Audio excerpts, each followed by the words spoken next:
Hello viewers, in today's video I'm gonna show you how to remove multiple accounts on Instagram.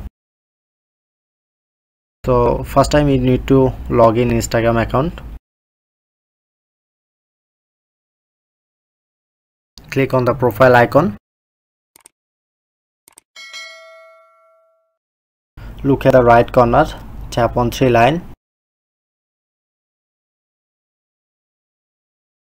Settings and privacy.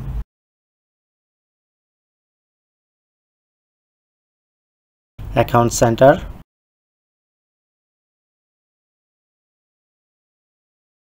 Scroll down. Click on account. And you need to just remove another account. Remove easily multiple account. Click on remove.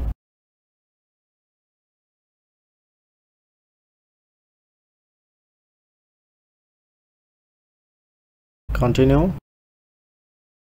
Finally click on yes, remove tutorial bar.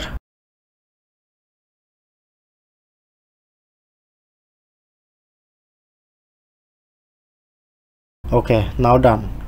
That's how we can easily remove multiple accounts on Instagram. If in this video helpful, please hit the like button and subscribe our tutorial channel for more video.